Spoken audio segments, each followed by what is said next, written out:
الحمد لله رب العالمين والعاقبة للمتقين ولا عدوان إلا على الظالمين وأشهد أن لا إله إلا الله ولي الصالحين وأشهد أن محمدا عبده ورسوله وصفيه من خلقه وخليله سيد الأولين والآخرين اللهم صل عليه وعلى آله وصحبه ومن اتبعهم بإحسان إلى يوم الدين أما بعد. Mes chers frères et sœurs, parlons pendant cette khutbah de la Coupe du Monde. Depuis quelques jours, le monde entier vit au rythme de la Coupe du Monde. Les conversations tournent autour des matchs, des résultats et des performances des équipes. Certains ont déjà commencé à veiller tard pour suivre les rencontres. D'autres organisent leur journée en fonction du calendrier de la compétition. Et les réseaux sociaux sont envahis de commentaires, d'analyses et de débats. Et l'islam n'interdit pas les distractions licites, ni les moments de détente. Notre bien-aimé Mohammed sallallahu alayhi wa sallam permettait les loisirs qui étaient autorisés. Et il savait alayhi salatu wa sallam que l'âme avait besoin de repos. Mais le croyant doit toujours se rappeler une vérité essentielle.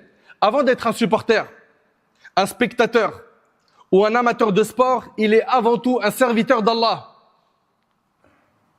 Il est avant tout un serviteur d'Allah. Le danger n'est pas le football lui-même. Le danger est que le loisir prenne la place de l'adoration.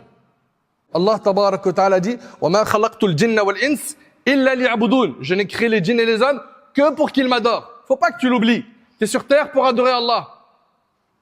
Tu es sur terre pour te préparer à sa rencontre, Azza wa Jal. Notre objectif sur terre, c'est de préparer notre rencontre avec Allah. De préparer notre vie. Serviteur d'Allah, cette Coupe du Monde va passer comme d'autres sont passées. Les vainqueurs seront oubliés. Les buts ne seront plus qu'un souvenir. Mais nos œuvres demeureront inscrites auprès d'Allah. Et j'ai plusieurs conseils à adresser à ma chère communauté que j'aime tant. J'implore Allah subhanahu wa ta'ala de faire que ces conseils trouvent une place dans votre cœur. Le premier conseil, barakallahu fikum, vous qui voulez à tout prix regarder tous les matchs, et vous savez très bien que là on a un décalage horaire qui va faire que certains vont se réveiller même tard la nuit pour regarder des matchs. Ne lâchez pas la salat. Ne lâchez pas la salat. Votre maghrib, il est prié à l'heure. Le isha, pareil. Le fajr, pareil. C'est pas je regarde le match et je dors. Et je rate le subh. Non. Non. Toi qui es en train de te poser la question qui sera le vainqueur de cette coupe, faut plutôt que tu te poses la question est-ce que tu seras un vainqueur ou un perdant yawm al-qiyamah le jour du jugement. Ne laisse pas la Coupe du Monde te faire perdre ta salat. Parmi les plus grands dangers de ces semaines figure la négligence des prières, surtout la prière de l'Fajr. Combien de personnes vont veiller jusqu'à des heures tardives pour regarder le match? Mais malheureusement, certains volontairement ne prieront pas la prière de subh. Combien de personnes sont capables de citer les horaires des rencontres? Ils ont déjà appris. Ils savent qu'il y a plus de 100 matchs, ils connaissent déjà les horaires. Mais ils ne connaissent pas les horaires de prière. Vous qui êtes soucieux de savoir qui sera le gagnant, garde en tête que toi, tu vas rien gagner dans cette histoire. Mais par contre, tu peux beaucoup perdre. Quand? Le jour du jugement. Donc si toi, tu veux être un gagnant, un vrai, va falloir que tu sois un vrai musulman, digne de ce nom, qui est soumis à Allah. Allah subhanahu wa ta'ala ordonne. Allah subhanahu wa ta'ala interdit. Toi, tu n'as qu'une seule réponse. Sami'na wa ata'na. J'ai entendu, j'ai obéi. Allah tabarak wa ta'ala nous dit fawailun lil musallin alladhina hum an salatihim sahun. Malheur donc à ceux qui prient. Al-wail, c'est un fleuve en enfer. Il est dédié à qui? À ceux qui font sortir leur prière de leur temps. La hawla wa la quwwata illa billah. D'après Abdullah ibn Amr, radiyallahu anhu, le prophète sallallahu alayhi wa sallam a mentionné un jour la prière et il a dit celui qui la préserve, regardez ce qu'il dit le prophète sallallahu alayhi wa sallam sur la prière, celui qui la préserve, elle lui sera une lumière, un argument et un soutien le jour de la résurrection. Et celui qui la néglige, elle ne sera ni lumière, ni argument, ni soutien le jour du jugement. Et il sera, écoutez bien, le jour du jugement, il sera ressuscité avec qui? Il sera en compagnie de Qarun, Pharaon, Haman et Ubay ibn Khalaf, et c'est rapporté par Ahmed. Il s'agit ici des têtes parmi ceux qui ont renié la foi et qui ont été des très mauvais exemples dans l'histoire. T'imagines être ressuscité avec Pharaon, Ubay ibn Khalaf, un ennemi acharné de l'islam, Qarun, Haman, Tu veux être ressuscité avec eux? Non? Mais réveille-toi, reprends la salat. Quand on a posé la question au prophète sallam, quelle est l'œuvre la plus aimée d'Allah? Il a dit la salat à son temps. Subhanallah, l'œuvre qu'Allah aime le plus, c'est la salat faite à l'heure. Et le prophète sallam, il a dit la prunelle de mes yeux était dans la salat. La salat est l'œuvre qu'Allah aime le plus. La salat est l'œuvre que le prophète sallam aime le plus. Tu prétends aimer Allah et son prophète. Comment se fait-il que tu n'aimes pas la salat? C'est pas possible. Mais si t'aimes Allah, tu dois aimer ce qu'Allah aime le plus. T'aimes le prophète sallam, mais t'es censé aimer la salat. C'est quoi cette insouciance? Et jusqu'à quand? Tu procrastines? Jusqu'à quand? Jusqu'à ce que l'ange de la mort vienne prendre ton âme et qu'on fasse salat sur toi? Mais après, dans ta tombe, comment ça va se passer? Est-ce que ça sera un trou de l'enfer ou un jardin du paradis? Uthman radiallahu anhu, quand il se tenait devant une tombe, il pleurait jusqu'à tremper sa barbe. On lui disait que lorsque le paradis et l'enfer est mentionné, il pleure pas. Et devant une tombe, il pleure. Il a dit, car j'ai entendu le prophète sallam dire, la tombe est la première station du jour du jugement.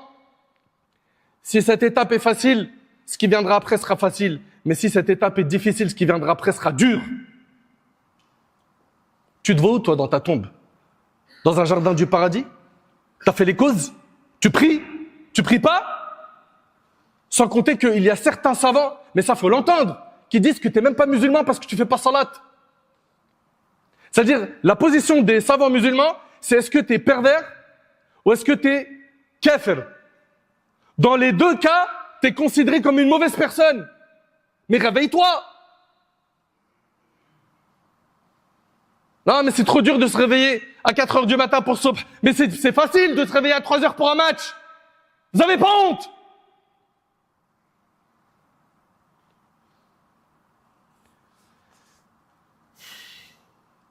Le véritable perdant n'est pas celui dont l'équipe est éliminée. Le véritable perdant, c'est celui qui a coupé sa relation avec Allah. Et le véritable gagnant est celui qui rencontre Allah avec sa religion préservée. Donc, premier conseil, la salat barakallahu fikum. Ceux qui prient pas, montez dans le train de ceux qui prient. Ceux qui sont négligents, réparez ça. La salat, c'est une ligne rouge. Tu dois prier. Deuxièmement, les paris sportifs. Les paris sportifs font partie des grands péchés. Et qu'est-ce qui se répandent quand il y a des compétitions? Des Coupes du Monde, des Jeux Olympiques. À chaque compétition, les paris sportifs se multiplient. Des applications, des sites, des publicités encouragent les jeunes à miser leur argent. Certains pensent qu'il ne s'agit que d'un jeu. Mais Allah subhanahu wa ta'ala, notre créateur Azza wa Jal, il n'a pas appelé ça un jeu. Il a appelé ça maïsir. Al-maïsir ici, c'est les jeux d'argent. Allah Ta'ala nous dit, Ya ayyuhalladhina amanu, innama al-khamru wal-maïsir wal-ansab wal-azlam, rijsum min amali shaytan, rijsum min amali shaytan, fajtanibuh. Innama yuridu shaytanu an yuqa baynakum al-adawata wal-baghdha, في الخمر والميسر ويصدكم عن ذكر الله وعن الصلاة فهل أنتم منتهون. Pour vous qui croyez le vin, al-maïsir, donc les jeux d'argent, les autels sacrificiels et les flèches divinatoires ne sont qu'une impureté, écoute la suite, œuvre de Satan. Vos paris sportifs, c'est une œuvre de Satan. Écartez-vous-en. C'est-à-dire que les paris sportifs, ils prennent un chemin, toi t'en prends un autre. Écartez-vous-en afin que vous réussissiez. Et suivez la suite du verset. Satan n'a d'autre but que de susciter à travers le vin et le maïsir l'inimitié et la haine entre vous et vous détourner de la mention d'Allah et de la prière. Allez-vous donc cesser? Allah subhanahu wa ta'ala il s'adresse à nous. Est-ce qu'on peut faire preuve d'humilité et écouter attentivement ce qu'Allah subhanahu wa ta'ala nous dit? Il nous dit, allez-vous donc cesser? Mais vous savez, ce qui est terrible dans l'histoire, c'est qu'ils ont pris certains de notre communauté qui, eux, aujourd'hui, font la promotion des paris sportifs. Pourquoi? Parce qu'il faut mettre la daronne à l'abri, comme ils disent. Ouais, c'est leur vocabulaire. Il faut mettre la daronne à l'abri. Je répète exactement leurs mots. Et ils font la promotion du haram, des grands péchés. Mais attention, ils le font, ils l'assument et ils ont des relais des relais parmi nos frères et sœurs musulmans et musulmanes. Parce que c'est devenu facile aujourd'hui. À l'époque, il fallait rentrer dans un tabac pour gratter. Aujourd'hui, il n'y a plus besoin de se retrouver dans cette gêne. Avec un smartphone, le gamin, il a 10 ans, il a l'application.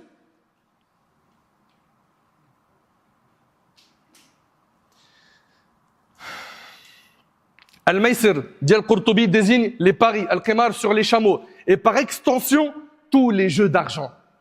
Les paris sportifs rentrent dedans. Et Abdullah ibn Amr ibn al-As, radiyallahu anhu, ce hadith-là, il est mawqouf, il est rapporté par l'imam al-Bukhari dans l'Adab al-Mufrad. Et s'il vous plaît, soyez attentifs à ce hadith. Vous savez tous qu'en tant que musulmans, il y a des choses qu'on n'a pas le droit de consommer. On n'a pas le droit, nous, en tant que musulmans, de boire de l'alcool, n'est-ce pas? Tous les musulmans le savent. En tant que musulmans, on n'a pas le droit de manger du porc, n'est-ce pas? Tous les musulmans le savent. Même les plus égarés des musulmans, ils le savent, que l'alcool, le porc, c'est interdit dans notre religion. Dans ce hadith d'Abdullah ibn Amr ibn al-As, en parlant des jeux de hasard, il dit, celui qui joue au trick-track des jeux de hasard, en misant de l'argent, est comparable à celui qui mange de la viande de porc. Toi qui es musulman, après avoir écouté ce texte, c'est toujours pour toi banal, normal, tes paris sportifs? Si aujourd'hui ils vous ont mis des personnes qui vous ressemblent dans les pubs, c'est parce qu'ils vous ciblent afin que vous vous identifiez à ces gens-là. L'une des pires des épreuves, c'est de gagner dans les paris sportifs. Vous savez pourquoi? Car ces gains mènent à l'enfer. C'est pas mes paroles. Abu Bakr radiyallahu anhu nous rapporte, j'ai entendu le prophète sallallahu alayhi wa sallam dire, toute chair qui s'est nourrie de l'illicite, c'est l'enfer qui lui convient le plus, rapporté par l'imam al-Bayhaqi. Et rappelle-toi aussi une chose, c'est que celui qui indique un bien, c'est comme si qu'il l'avait fait. Mais celui qui indique un mal, pareil, il encaisse les péchés de ceux qu'il a engrainés. T'as enseigné à une personne un gros mot, il le répète après toi. Tu t'es pas repenti, même après ta mort, dans ta tombe. À chaque fois qu'il dit le gros mot, t'as le même péché que lui. T'as montré à quelqu'un un plan d'un pari sportif. Tu lui as dit, tiens, regarde, avec ça, tu vas pouvoir gagner des sous. Il gagne des péchés et t'en gagnes aussi.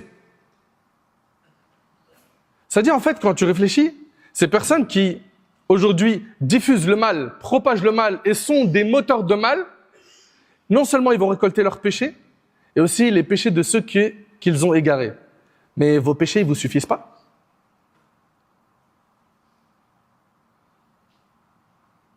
Vos péchés, ils vous suffisent pas? Vous voulez ceux des autres? Pourquoi? Pour de l'argent? Non, parce qu'il faut, tu vois, dans la période de la jeunesse, là, c'est là maintenant, il faut coffrer, il faut mettre de l'argent de côté. C'est ce qu'on entend ou pas?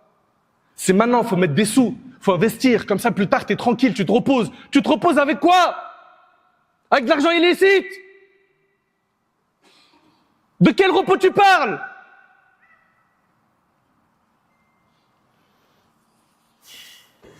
As-tu oublié que le jour du jugement, comme dans le hadith d'Abi Barza, tu seras questionné sur ton argent, tu auras 2 questions. Comment tu l'as gagné et dans quoi tu l'as dépensé? Qu'est-ce que tu vas dire à Allah? Le prophète sallam a dit dans le hadith rapporté par Bukhari Muslim, une époque arrivera pendant laquelle l'homme ne se souciera pas de quelle façon il gagnera l'argent, de façon licite ou illicite. On est dedans. Il mange à tous les râteliers, il s'en fiche, halal, haram, juste donne-moi de l'argent. Plus tard, on va se repentir, on fera le hajj. On sera des personnes bien. T'inquiète, il y a le temps. Oh, arrête de nous noircir le tableau. Vous, toujours, vous faites peur, là, les barbus avec la mort, la mort, la mort. Jusqu'à ce que, choc, cette personne-là meurt et qu'on voit quoi? Sa famille est en train de pleurer. Tout le quartier, il est là, ils sont en train de pleurer. Mais c'est fini, c'est trop tard. C'est trop tard. Les paris sportifs détruisent des familles, créent des addictions et poussent les gens à chercher l'argent sans effort. Le croyant sait que sa subsistance vient d'Allah et non d'un pari. Combien de personnes sont tombées dans des dépressions? Combien de personnes aujourd'hui vivent des vides intérieurs? Combien sont partis se suicider? Ils ont divorcé. Et en fait, ils sont arrivés à un stade où ils sont rentrés dans une addiction. Ils ne jouent plus pour gagner, mais parce que s'ils ne jouent pas, ils se sentent mal. Allahu Akbar. Ces gens-là sont arrivés à un stade où ils n'apaisent leur cœur que lorsqu'ils mettent en colère Allah.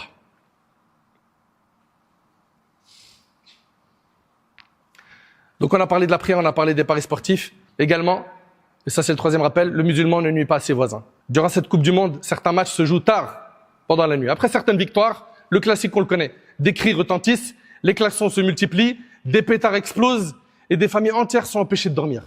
Le musulman, il a le droit d'agir ainsi? Le prophète sallallahu alayhi wa sallam, dans le hadith rapporté par Muslim sur Abu Hurayra, a dit « Celui dont le voisin n'est pas à l'abri de son mal ne rentrera pas au paradis. » Celui dont le voisin n'est pas à l'abri de son mal ne rentrera pas au paradis. Des klaxons le soir, des cris, ils ouvrent la fenêtre, ils crient. Mais en fait, t'as oublié que t'es musulman, t'es régi par des règles, ta joie, tes émotions ont un cadre. Respecte ta religion. Respecte ta religion. Une victoire sportive ne t'autorise pas à nuire à ton voisin. La joie n'autorise pas l'injustice. La célébration n'autorise pas la nuisance. Quatrièmement, le fanatisme et le racisme ne font pas partie de l'islam. Certains se mettent à insulter des peuples entiers à cause d'un match. Wallah, tu réfléchis sur ça, tu dis, mais ces gens-là, qu'est-ce qu'ils ont dans la tête? Il a raté une action, il l'insulte et il lui insulte sa mère. L'arbitre, selon lui, n'a pas vu une faute, il insulte l'arbitre. Son équipe préférée a perdu, il insulte tout un pays. Tel pays-là, ce sont des... Et il envoie une insulte sur tout le pays. Il fait de la médisance sur un pays. Lui, il fait pas une médisance sur une personne. Non. Lui, il vise 40 millions de personnes, 50 millions de personnes. Ces gens-là qui viendront, le jour du jugement, réclamer leurs droits à cause de ta médisance. Le prophète sallam a dit, l'homme peut prononcer une parole sans lui accorder la moindre attention. Elle le fait plonger en enfer 70 automnes. Une parole peut te faire tomber en enfer 70 ans. T'imagines? Ces personnes qui sont là, ils insultent, critiquent, ils médisent, ils ont des propos racistes. Allahu Akbar. Cinquième rappel, la victoire ne justifie jamais le désordre. À chaque compétition, nous voyons des vitrines brisées, des véhicules incendiés, des agressions, des pillages, des violences. Certains vont bloquer des routes, le périph'. Des gens prétendent célébrer une victoire alors qu'ils désobéissent à Allah. Allah tabaraka wa ta'ala, il dit « Wala tufsidu fil ardi ba'da islahiha » Ne se met pas le désordre sur terre après qu'elle eût été amendée. Wallahu la yuhibbul fasad. Allah nous dit et Allah n'aime pas le désordre. Le Coran n'est pas une source de désordre. Il est une source de paix. Il ne détruit pas les biens. Il ne terrorise pas les habitants. Il ne répond pas à l'émotion par la transgression. Et le dernier point, souviens-toi que tu vas rencontrer Allah un jour. Dans quelques semaines, cette Coupe du Monde sera terminée. Les stades seront vides. Les supporters vont rentrer chez eux. Les trophées seront rangés. Mais chacun d'entre nous continuera sa route vers sa tombe. Nous serons interrogés sur notre temps, notre jeunesse, nos biens et nos œuvres. Allah tabaraka wa ta'ala nous dit فَمَنْ يَعْمَلْ مِثْقَالَ ذَرَّةٍ خَيْرًا يَرَهُ وَمَنْ يَعْمَلْ مِثْقَالَ ذَرَّةٍ شَرًّا يَرَهُ. Quiconque aura accompli le bien fût du poids d'une fourmi le verra, et quiconque aura commis le mal fût du poids d'une fourmi le verra.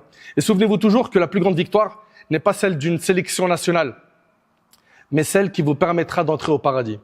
Allah Ta'ala dit La yastawi ashabul nari wa ashabul janna, ashabul jannati humul faizun. Ne seront pas égaux les gens du feu et les gens du paradis. Les gens du paradis sont eux les gagnants. Regardez, Allah il nous dit quoi? Les gens du paradis sont eux les gagnants. Et les gens du paradis, ils ne cassent pas, ils n'insultent pas, ils ne médisent pas. Ils sont cadrés par les textes de notre religion. Ils accomplissent les actes obligatoires, leurs prières, ils obéissent à leurs parents, ils font pas craquer leurs parents, ils écoutent leurs parents. Ils font des prières surrogatoires et des œuvres surrogatoires. Ils sont toujours entourés de bonnes fréquentations, ils occupent bien leur temps, ils invoquent Allah pour qu'Allah tabaraka wa ta'ala les guide. Enfin, mes chers frères, mes chères sœurs, pendant cette Coupe du Monde et après cette Coupe du Monde, respecte ta religion et fais attention, car un jour tu auras des comptes à rendre sur tout ce que tu auras fait. J'implore Allah tabaraka wa ta'ala de nous guider. J'implore Allah tabaraka wa ta'ala de nous pardonner. J'implore Allah subhanahu wa ta'ala de faire de nous des pieux. J'implore Allah subhanahu wa ta'ala de nous rendre clairvoyants.